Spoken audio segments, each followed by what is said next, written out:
The White House Town Hall on Firearms Secure Storage. I'm Greg Jackson, the Deputy Director of the White House Office of Gun Violence Prevention, and as a survivor of gun violence, I want to thank you for your leadership, your courage, and your commitment to making our community safer from gun violence. Sadly, gun violence has stolen too many futures, broken too many families, and traumatized too many classrooms in America. We live in a time where there are over 4.6 million homes with children and unsecured firearms, where guns from the home make up over 70% of school shootings, over 80% of unintentional shootings, and over 70% of youth firearm suicides. And that's why we need action. We need leadership, but most importantly, we need champions. And so I'm proud to introduce a major champion in the fight to keep our kids safe, an educator, a doctor, but most of all, our First Lady of the United States, Dr. Jill Biden. Thank you.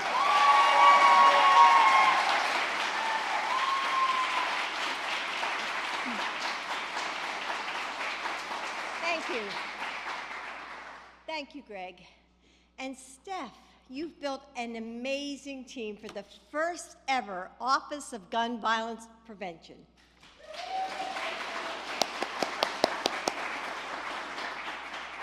I know that working on this issue is not easy, but this team's commitment never wavers, and we all are so grateful for everything that you do.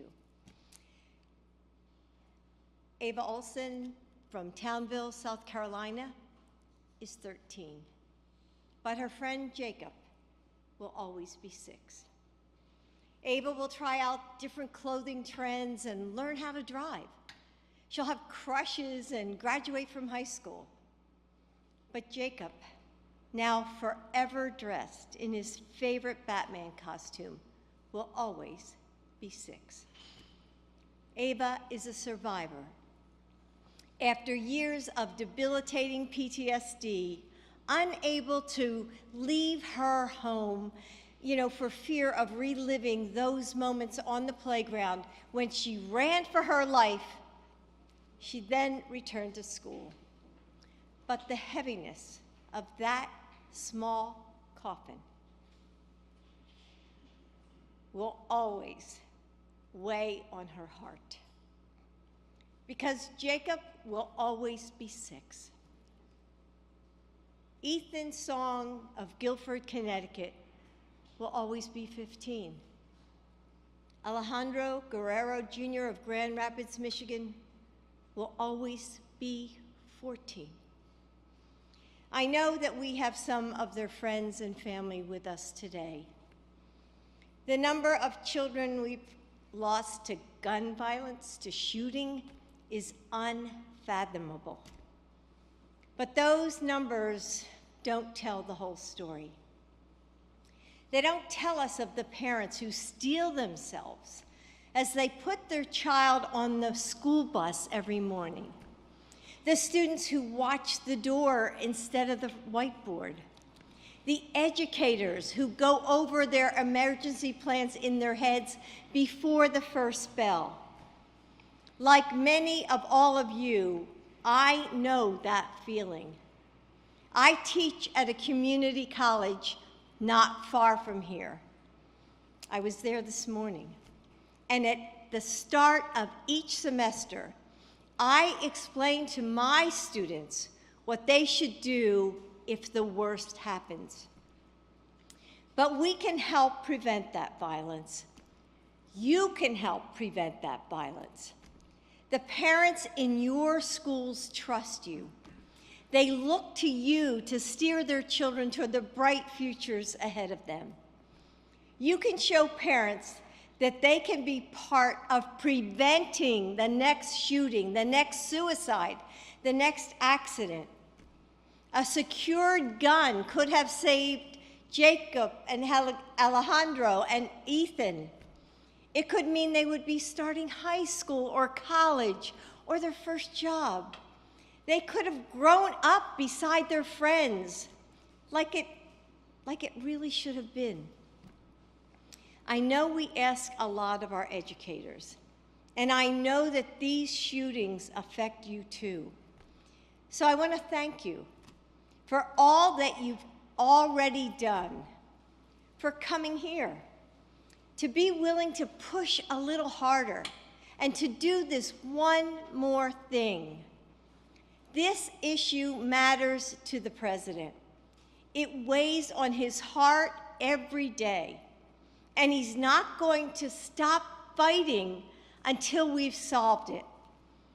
How can we accept a world where the leading cause of death for our children is gun violence, where active shooter drills are part of growing up in America, where our children hear loud noises and duck for cover? Enough is enough. Enough pain, enough death. No more funerals. I don't want to have to put my hand on another cross with an 8-year-old's name. We must change this. We must protect our kids from gun violence. Thank you for all that you do.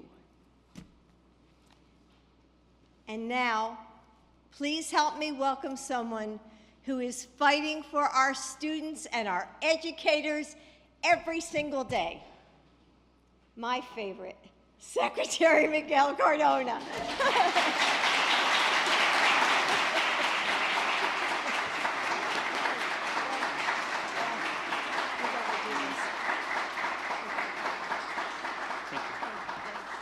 Thank you, everybody. Our First Lady.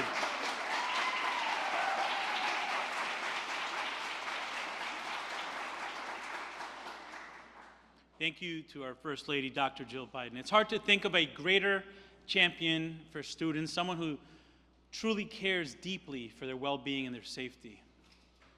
And I'm grateful to the National Association of Elementary School Principals, the National Association of Secondary School Principals, and the American Federation of School Administrators. Let's give them a round of applause.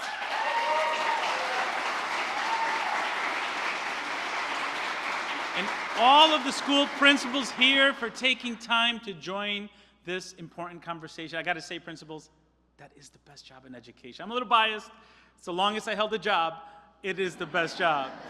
And welcome also to our other guests from the education community, parents, teachers, and most importantly, our students. Students, please stand up. Current students, please stand up. Thank you. We're here today for one simple reason: to protect the lives of children, of young people, and educators. And we wanted to bring together school principals in particular because you're the trusted voices in your schools and you're the credible leaders in your communities. You're the ones that can really get things done that save lives in the future, to prevent violence instead of just reacting to it. The principalship is truly where the rubber meets the road. I was reminded of the stakes earlier this week. Just 72 hours ago, I was walking through Building 1200 at Marjorie Stoneman Douglas High School. And I know Principal Michelle Keffert is here today. The building has been frozen in time since that horrible day almost 6 years ago. I walked over shattered glass. I saw bullet holes through walls and through desks.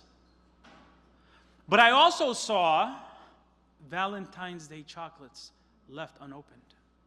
I saw balloons deflated over time. A stark reminder of that terrible day. I heard the stories of the 14 students who were killed that day, standing over the spaces where they took their last breath.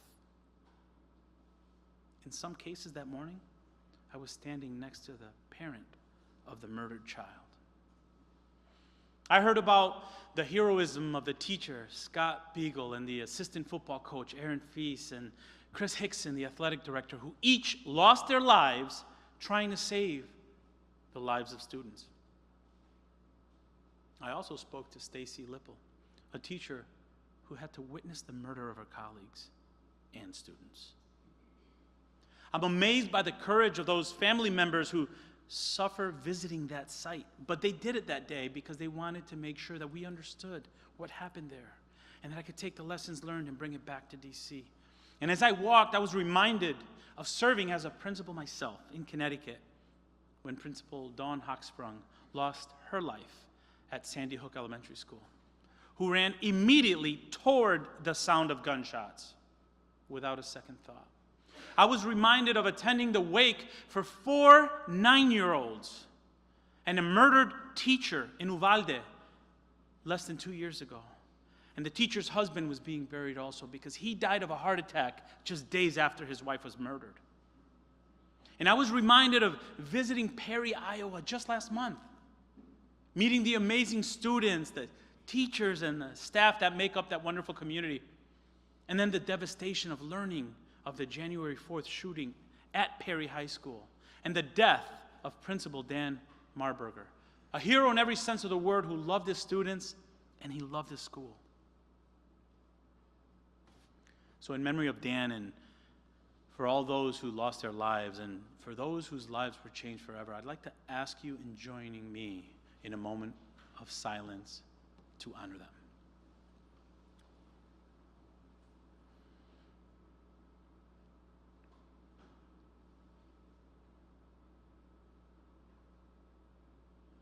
Thank you.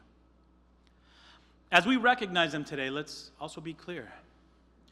We don't honor their memory with complacency. We don't honor their memory with thoughts and prayers. We don't honor their memory by praising their heroism only to turn around and fight to protect assault weapons over the lives of children. We don't honor their memory by putting all the burden on principals to secure their schools and educators to be frontline defenders, despite the fact that no school lock is a match for an AR-15. Not when gun violence is the leading cause of death for our nation's children. Let me say that again. Gun violence is the leading cause of death for our nation's children. Not when we have a student mental health crisis in this country where 1 in 3 high school girls has seriously considered suicide in the last 3 years. Where every year 3,100 young people die by firearm suicide. A crisis that can only get worse with the threats of trauma of gun violence. This is going to demand action on every front, and it bears repeating. We're here to protect the lives of children. We need all hands on deck. And if we do only what we've done, we're going to get the same results we've gotten. We must all step up. We're talking about, today what we're talking about is safe firearm storage. That's one strategy in a whole suite of strategies that we must pursue. Real gun control, banning assault weapons, investing in mental health, and smart prevention measures. Safe firearm storage is one of the biggest areas where our community of school principals can help save lives right away. We know that between 70 to 90% of guns used in youth suicides, unintentional shootings among children, and school shootings perpetrated by shooters under the age of 18 are acquired from the home or the homes of relatives or friends. That's a staggering number, up to 90%. And if just half of those households with children that contain at least one unlocked gun switched to locking all of their guns, 1/3 of youth gun suicides and unintentional deaths could be prevented, saving an estimated 251 young lives in a single year. Now, every community and every school is different. What works to engage people and families on safe firearm storage in one place may not work somewhere else. I was really clear with my team. We cannot and we will not come to school principal with a one-size-fits-all prescription and unrealistic expectations. Look, I was a school principal myself. I know how it can feel. Here we go, just another thing now that we have to do, all in spite of all the mouths you have to feed as principal, all the tasks that you have, all the pressures that you have. often without recognition of what you do right, and a lot of blame when things don't go well. But I also know this. As school principals, you have a unique ability to communicate with your school community, especially parents, in a way that's effective and credible. You know what works. Principals, you are the trusted leader in your community, and you are the messenger. And you have the leverage, not only to reach parents, but to go to community leaders like the mayor or the police chief and really make a case for what will make your school safer. A bit later, we'll be hearing from the experts who will give you a sense of the resources and strategies that may help you do this in your school and in your community. Look, I know there are so many demands on you as school principals. You know, the First Lady said it, the pressures that you have on you. But the fact is, every day, school principals across the country are thinking about their emergency plans and are thinking about the safety, thinking about how to make their buildings safer. If together, collectively, if we're not prioritizing saving the lives of children in our schools and creating a stronger sense of safety for them, we can't expect them to be able to move the needle on reading or math, or all the other things that are so crucial to their education.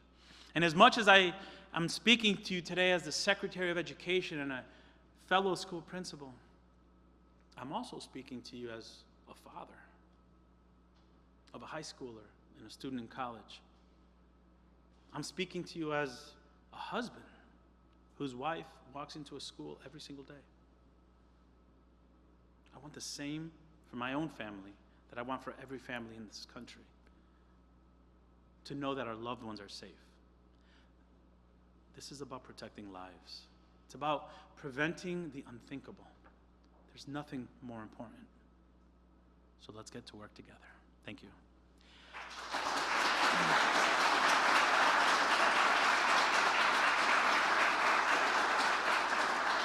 Now it's my pleasure to introduce someone who knows these issues in and out, a leader who has been fighting passionately to tackle gun violence and now serves as the director of the White House Office on Gun Violence Prevention. Let's welcome Steph Feldman. Steph?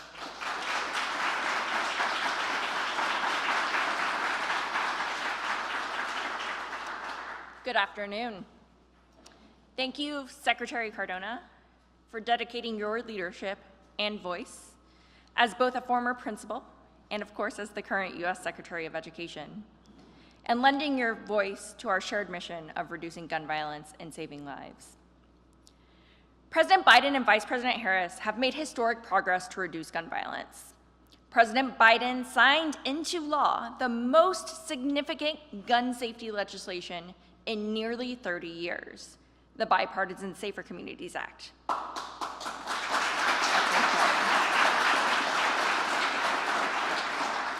And the Biden-Harris administration, with the help of Secretary Cardona and so many others, have taken more executive action than any other presidential administration to reduce gun violence, period, in history. We are keeping guns out of the hands of dangerous individuals, cracking down on the trafficking of firearms across state lines, investing in gun crime prevention intervention, and so much more. But still, as the First Lady said, President Biden still finds himself in rooms with families who have lost loved ones to gun violence. He has spent countless hours with these family members, sitting with them in their grief, and he keeps hearing the same message: do something. Do something.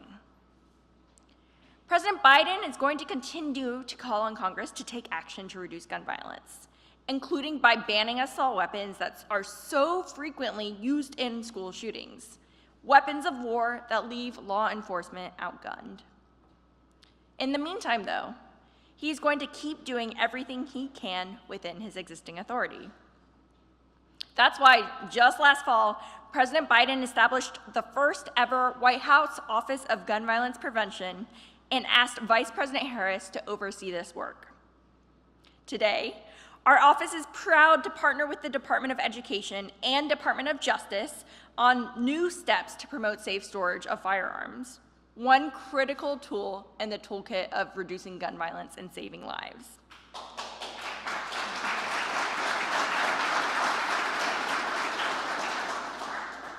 So as the First Lady and Secretary Cardona expressed so effectively, you as principals, here in person and online, you are trusted voices in your communities.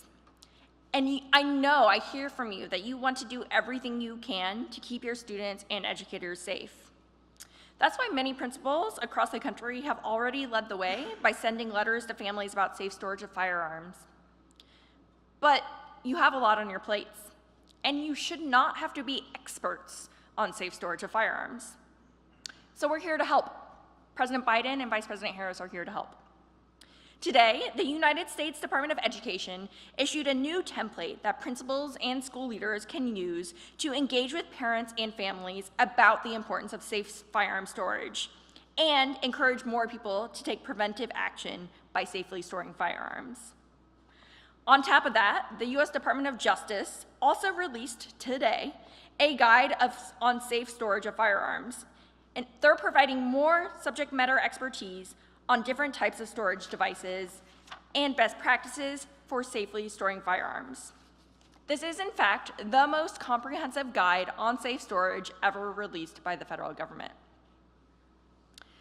So I'm urging all principals to consider how you can use these new tools to effectively reach families in your community. It is a simple step that can save lives. And now, it is my great privilege to turn the microphone over to Principal Michelle Kefford.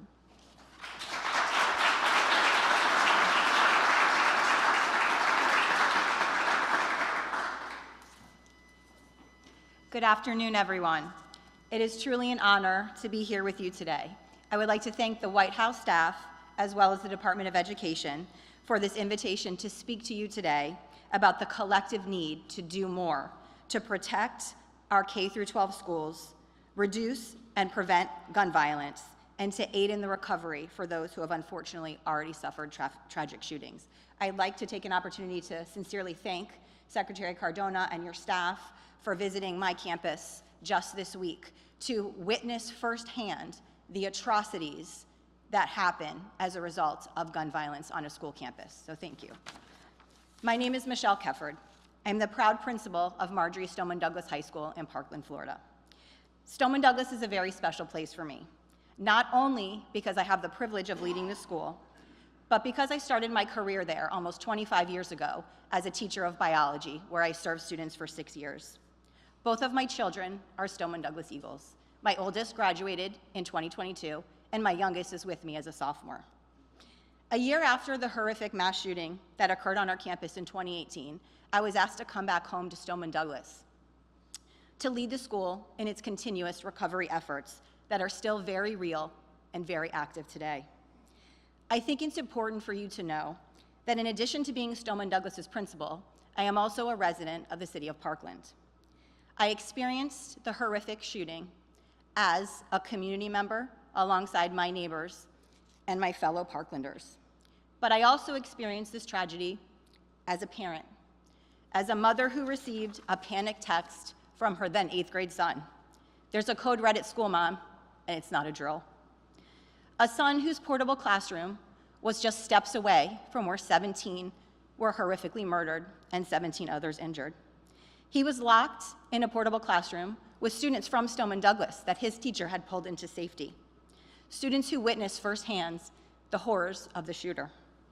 Nothing is more terrifying to a parent than their child being in a situation that is life or death. Although it's been almost 6 years since the most horrific day in our school's history, the impacts of this tragedy are still very real today. It affects our whole school community very profoundly, and our recovery efforts are still actively underway. In addition to serving as a principal, I am also a former National Association of Secondary School Principals, NASSP, State Principal of the Year, as well as a former NASSP National Principal of the Year finalist. I am also a member of the NASSP Principal Recovery Network, a club no one wants to be a part of. The Principal Recovery Network, or PRN, as we refer to ourselves, is made up of 21 current as well as former school principals who, like me, suffered a shooting on their school campus or assumed leadership after a shooting to lead the long and arduous road to recovery. The group was founded by NASSP with the help of Frank DeAngelis, the former principal of Columbine High School.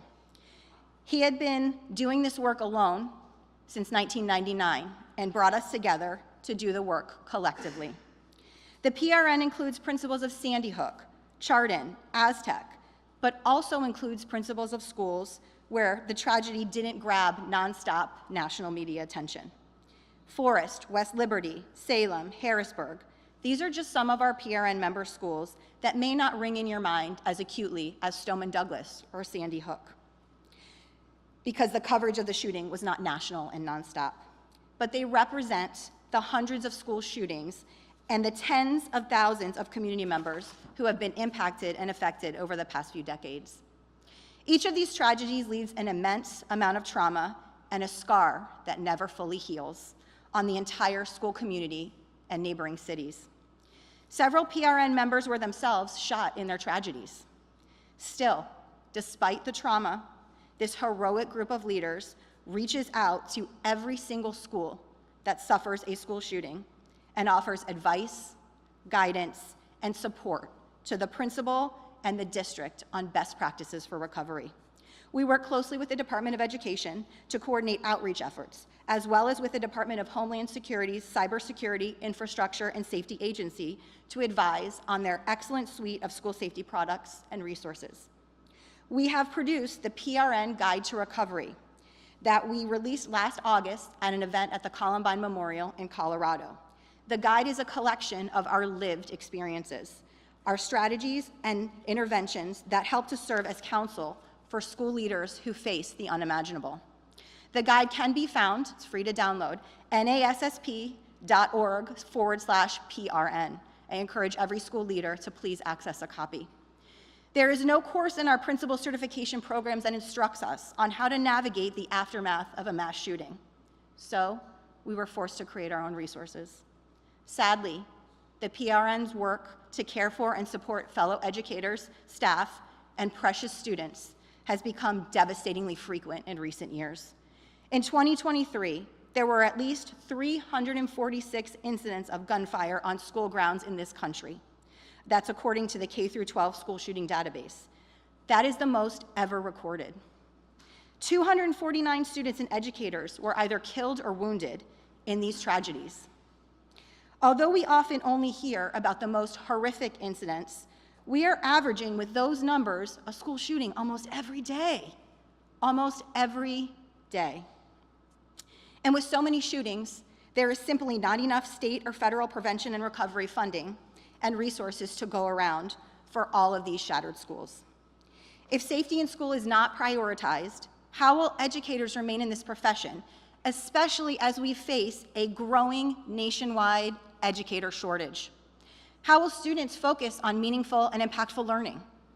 As a member of the NASSP PRN, we come together out of necessity and a shared life mission and a commitment to make a difference.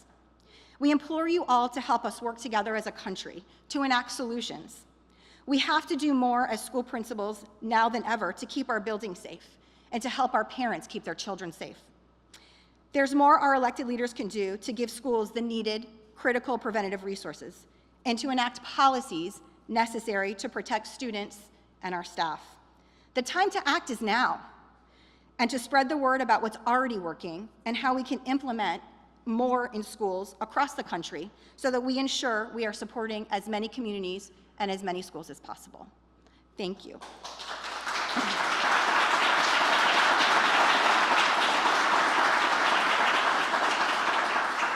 At this time, it's my pleasure to welcome back champion for this work, Secretary Cardona, to the podium.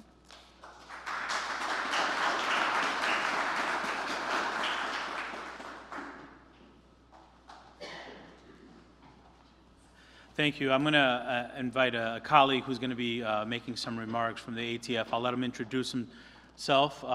And Steph, we're going to be doing the questions from the audience now, so I'm going to make my way over here. And why don't you introduce yourself first, Jeff, and then we'll get to the questions.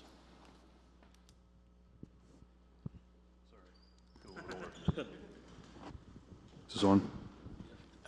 Good afternoon, everyone, and thank you for allowing me to be here for this very important meeting. My name is Jeffrey Matthews, and I'm currently a Deputy Assistant Director with the Bureau of Alcohol, Tobacco, and Firearms and Explosives for the Department of Justice. Jeff, why don't we do this right? Why don't you take the podium and do your remarks from over there, and then we'll do the questions after. Okay? Perfect, thank you.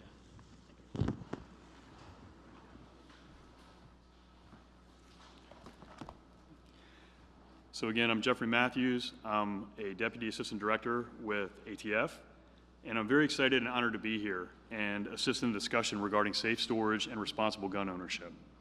The mission of ATF is to protect our communities from violent criminals, the illegal use and trafficking of firearms, the illegal use and storage of explosives, as well as acts of arson and bombings.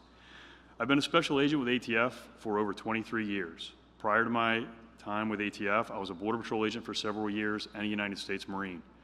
I have handled and possessed firearms daily for close to 30 years professionally.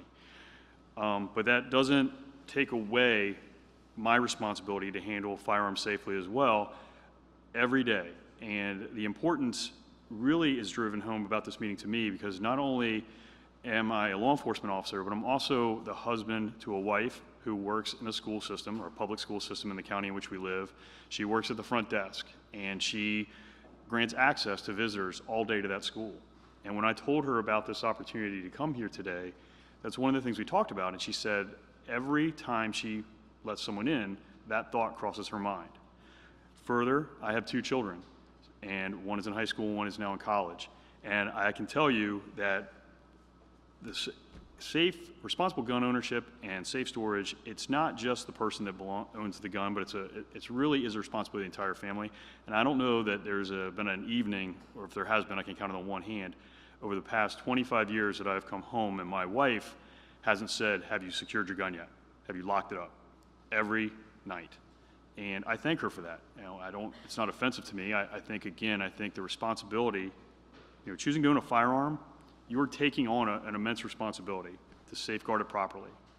Safe storage of firearms serves to increase public safety. It helps protect our children from unsupervised access to firearms, and it lessens the chance that your firearm will be used in a crime. So thank you very much, sir. I appreciate the opportunity to be here today. Thank you. Thank you.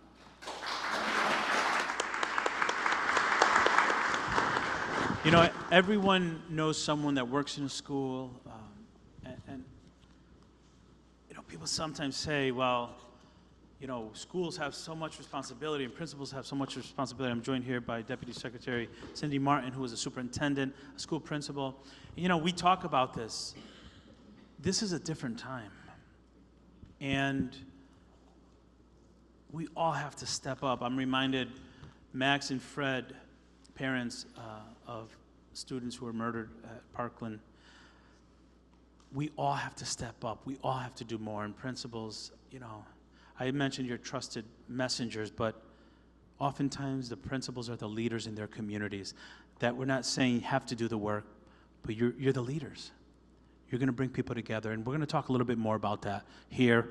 At this portion, we want to take questions from the audience, and I have folks' names that I'm going to call out, and I'm going to ask them to please stand and ask the question to the member of the panel here that will respond, okay? So the first question is from George Roberts. Where are you, George? Hi, George. How you doing? Good. George is part of the principal recovery. He's a member of the principal recovery group, the unfortunate group that has to come together to think about these things. Thank you for that resource, that amazing resource that's available online to principals across the country. Thank you for the work you do on that and for your service as a school principal. You're a former principal at Perry Hall High School in Baltimore, Maryland. Is that right? That's correct, in Baltimore County, Maryland. Fantastic. Well, thank you for being here. Absolutely. What is your question? Thank you, and thank you, panelists, for being here. So, as the former principal of Perry Hall High School, my school suffered the tragedy, the ultimate tragedy, a school shooting on the very first day of school. So it was August of 2012 when a sophomore student came into our cafeteria and opened fire with 500 students in the cafeteria. So as we can imagine, the devastation was deep, it was wide, and 12 years later, it still continues. We never look at the first day of school the same way. So my question really is around what can the federal government continue to do, what does it do, and what can it continue to do in the short, mid, and really in our case, the long term, when it comes to fiscal solutions in the immediate, but also the mental health, the social emotional support that communities like mine and really all of the school communities that suffer these shootings can benefit from the federal government. Thanks for that question. Absolutely. I said earlier, Cindy and I both, we come into this role as not only parents, but as educators and school principals. First and foremost, at the federal level, we need to be present and I need to speak up. She needs to speak up. We're asking principals to do something that 10 years ago, maybe we didn't ask principals. I'm not asking principals to do something that I'm not willing to do myself as a Secretary of Education. I spent more time in the last 3 months supporting violence prevention efforts, visiting schools, speaking to family members of those who were gunned down, because it's important and I have a platform and I'm going to use it to say I have to do more. You heard about the Bipartisan Safer Communities Act, right? $2 billion. $2 billion to increase mental health supports, a total of 14,000 social workers, school psychologists, school counselors, okay? Another $1 billion for Stronger Connections, which allows schools to have dollars to do everything from creating, putting cameras up to make sure that your wife feels safer when she can see who's coming up and they can show their license, to maybe getting a bunch of those gun locks and having an event at the school. The schools decide. I said before, it's not a one-size-fits-all. You know better what your school needs than I do as Secretary of Education.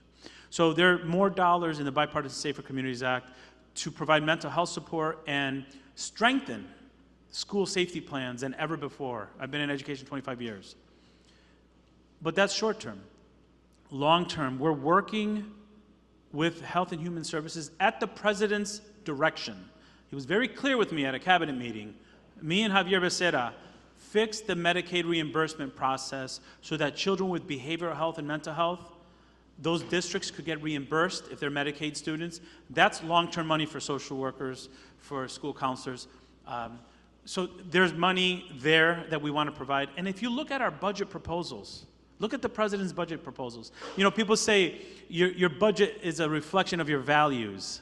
There's more requests there for mental health supports, because if we go back to the schools that we had in 2019, we're failing our kids. Mental health has to undergird everything that we do. We need to make sure that our local budgets, we're pushing for that as well. We're working very closely with states. We have technical assistance centers here at the Department of Education, because money's only half the issue, right? We need to provide technical assistance, support, listen to our states, what they need, and we need to be responsive to it. But we're going to continue fighting for it. We recognize mental health is something that we need to capitalize on. And if you look at our agenda at the Department of Education, mental health is right up there with improving reading scores and providing pathways to college. All right, I can keep going, but I know we have some other questions. It's really important that we model what we expect to see at every level. Question number 2 comes from Melissa Schindel, principal of Glenwood Middle School in Maryland, 2023 Advocacy Champion of the Year. Congratulations. Thank you. Thank you. And thank you so much for offering this space for us to talk. And so what you said really resonates with me, because every time someone comes to the door, it is always on our minds, who's coming through our doors. And so my question's a little bit different than George's question, but we know that many of the guns causing harm in our communities are coming from the home, whether that's targeted violence, whether that's self-injurious behavior, whether it's accidental. And so how can we, as principals and school leaders and districts, partner with our communities and help work with parents to help them understand different ways that they can safely store their guns, store their firearms rather, and maybe some of the different types of ways to safely store their firearms? Thank you for the question.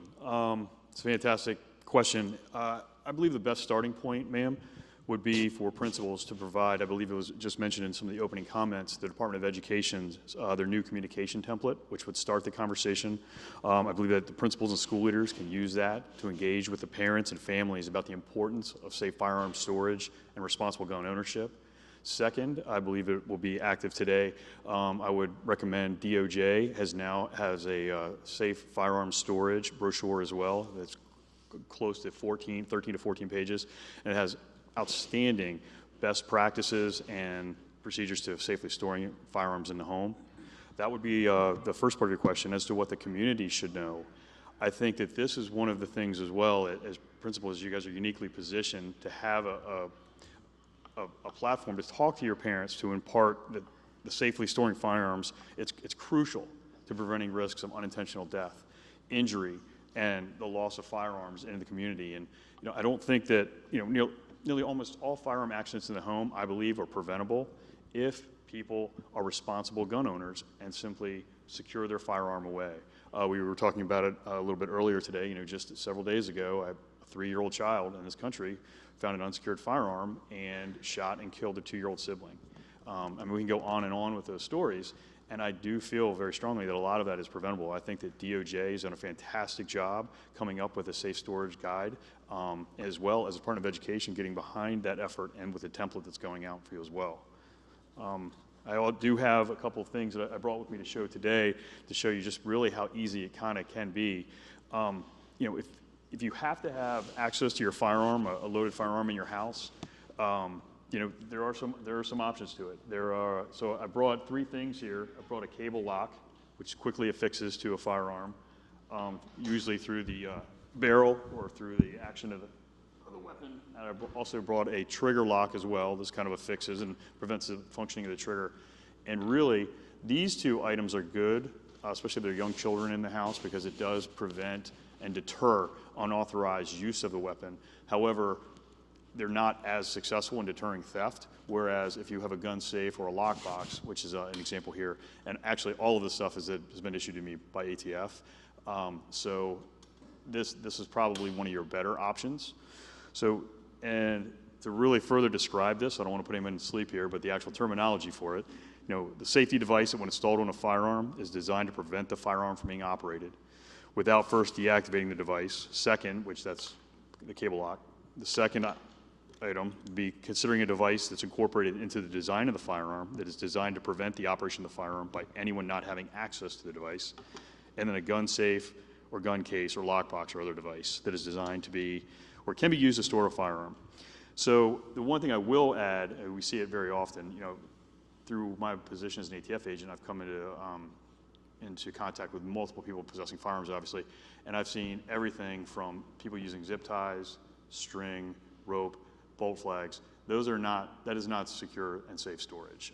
Some people may think it is, and again, I think as educators, you all realize that really it comes down to education. I think that letting people know what is and is not safe storage, because not everyone has dealt with firearms throughout the professional life, and so I think that this initiative is fantastic. I think that your template from the Department of Education that starts a conversation, followed up by the Department of Justice Safe Storage Firearms brochure, is fantastic. Thank you for that. You want to jump in with that? Yes. Yeah, if I can just jump in very quickly. I just think that expert advice is so helpful to help understand the different types of safe storage options that are available. That if you have a toddler you're trying to prevent from getting a gun, you might want to use a different type of safe storage than if you have a 17-year-old who's a little more advanced and might be able to break through this cable lock. You might need a different tool. And that's something you shouldn't have to know as principals, which is why I'm so grateful to the Department of Justice for putting out that information. And then the last thing, just really quickly, I want to say is I want everyone to know that the President is calling on Congress to enact legislation requiring all gun owners to safely store their firearms.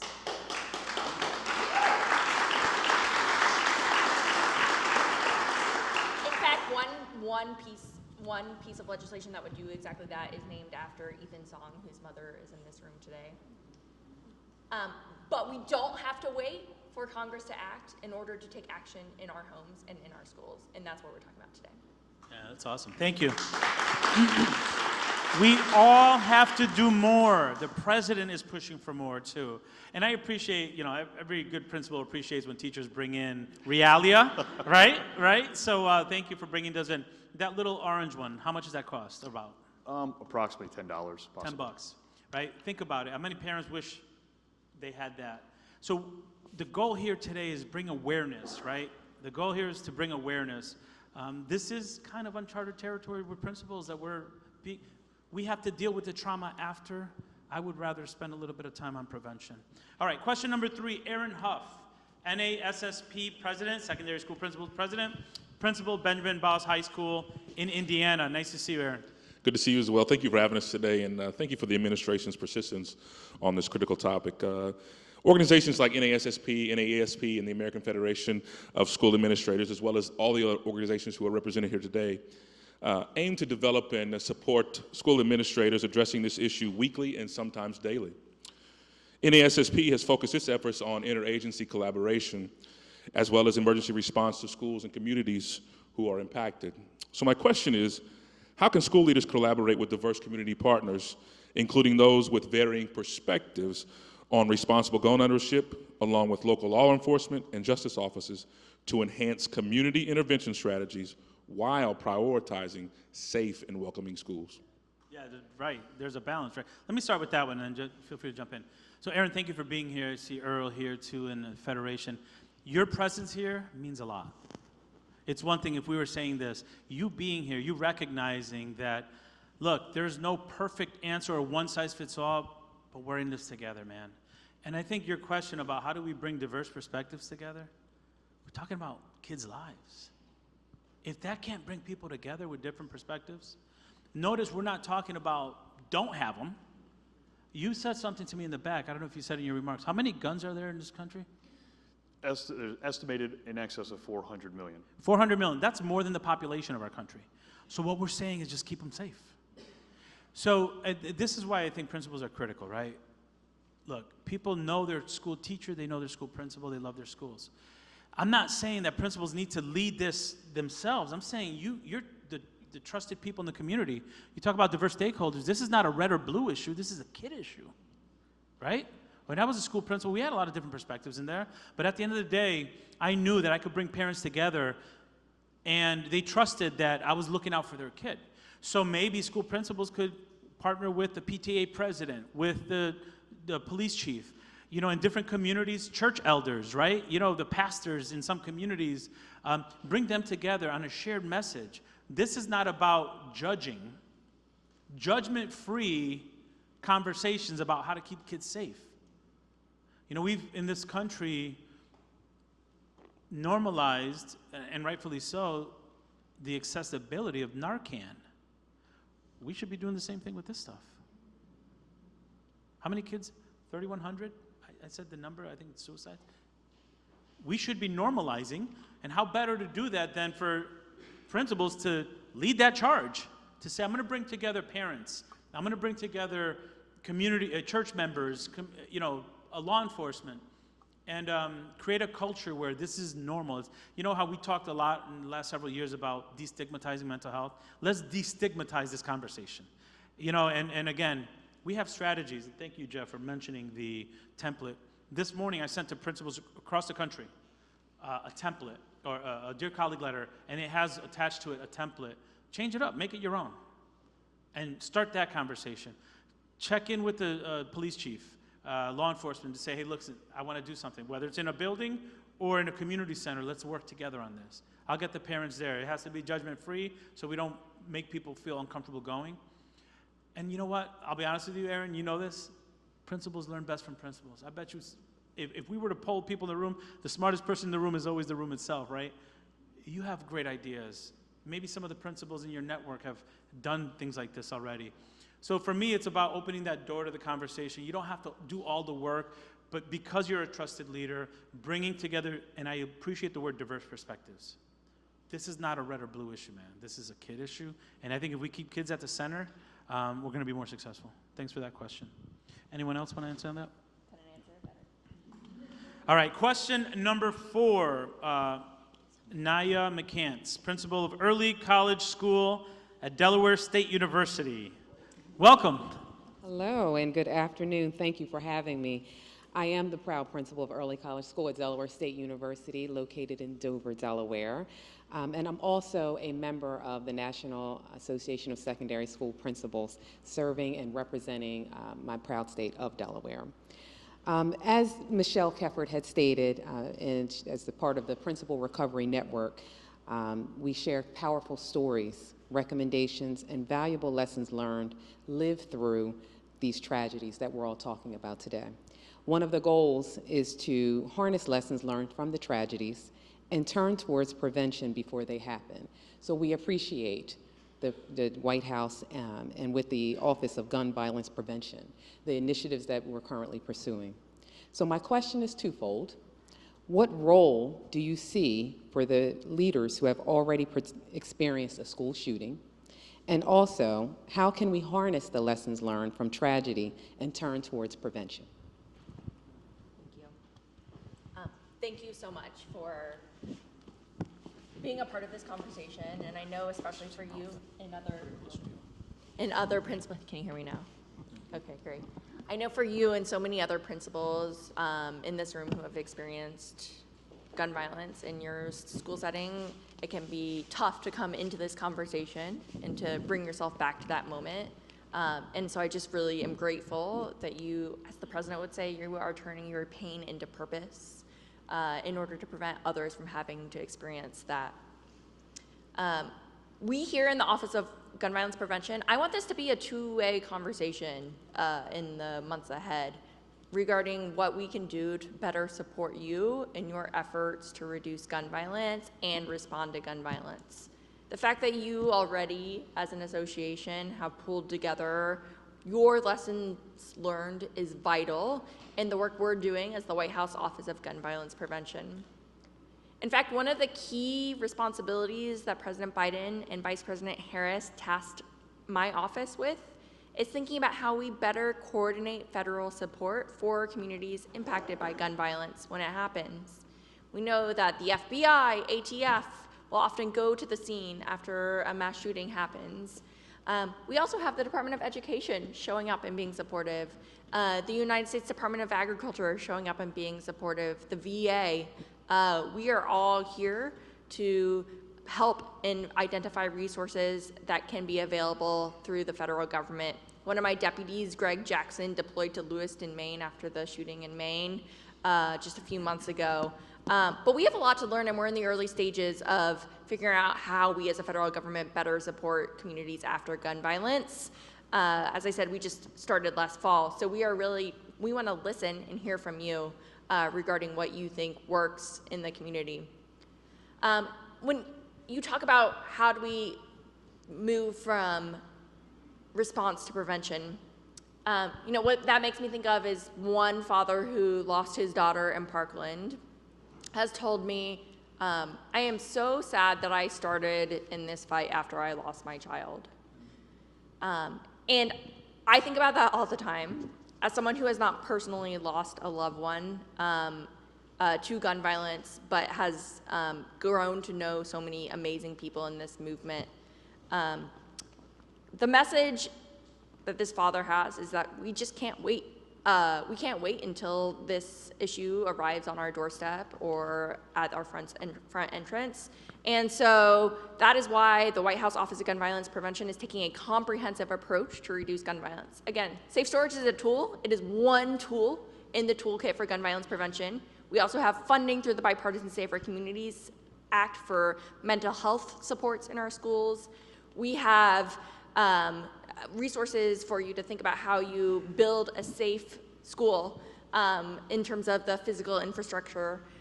We are cutting down, we're cutting back trafficking of firearms. We're making sure that we're keeping guns out of hands where they shouldn't be. A range of strategies that we're taking and coordinating through the White House Office of Gun Violence Prevention to drive forward this agenda by the President and the Vice President.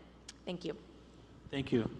Thank you. I think we have time for one more question. It's going to come from Kevin Lean from, he's also a member of the Principal Recovery Group. He's from Harrisburg High School in South Dakota. There you are. Welcome, Kevin. I wake up dead. Most of the time after a school shooting, a little groggy in the pre-dawn, and I'm transported back to my office in 2015.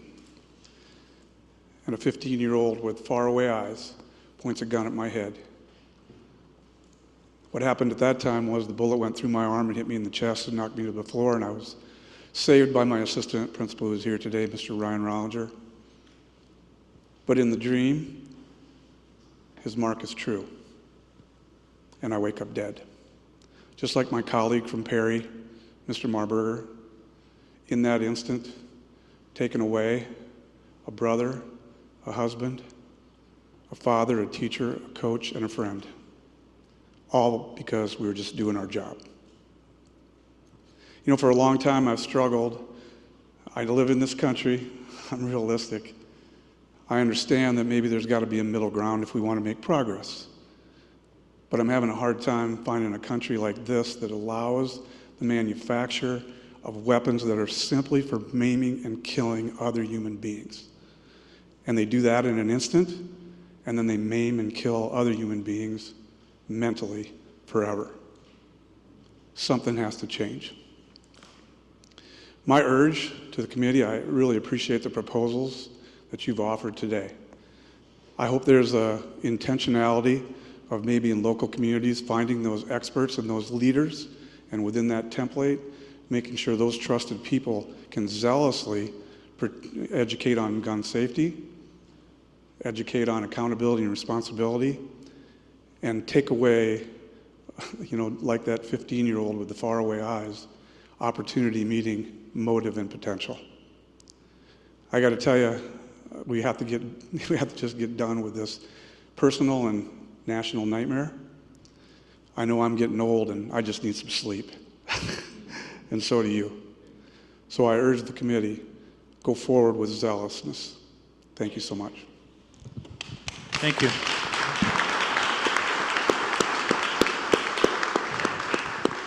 I always am amazed, those who have experienced this personally, how the courage and strength that they have to continue to fight. We owe you action. We owe you action.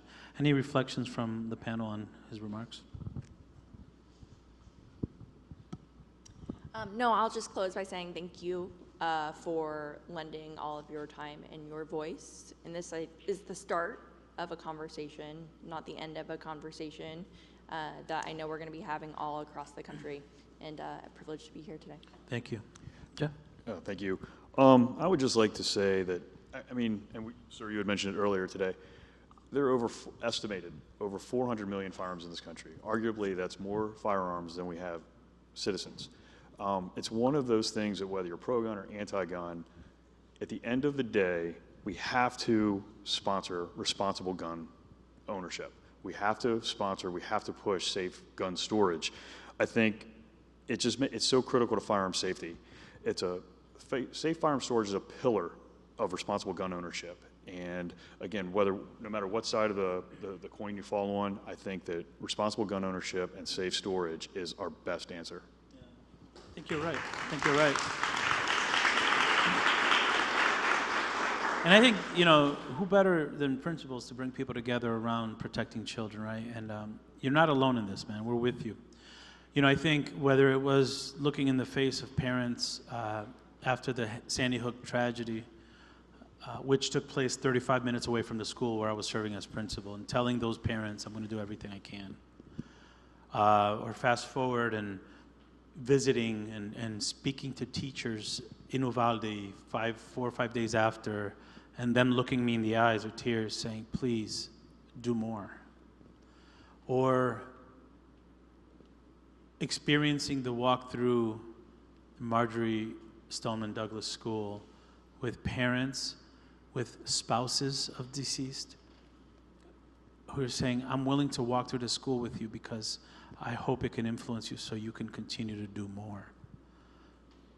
Or having a conversation with the superintendent of Perry, Iowa, who on his first day back from the holiday break had to lead at a time that there's no playbook whether it's school principal, teacher, or superintendent. There's no playbook. But I'm going to say this to principals. We didn't sign up for this. But we didn't sign up for a pandemic. And you led with courage, with student-centeredness, and you led our school reopening during a pandemic. We didn't go to school for that either. You led with grace, compassion. You brought a community together that was divided at the time, and you kept the students at the center. Well, we have another problem in this country right now, and we didn't sign up for it, but we chose to be leaders. We chose to be leaders, and I ask you again as your secretary, lead with students at the center of the conversation, lead by bringing people together, lead by making sure that we recognize there's no one simple solution. You're not leading alone, we're in this together, and remember at the end of the day when it gets hard, we're protecting the lives of children. Thank you for being here today.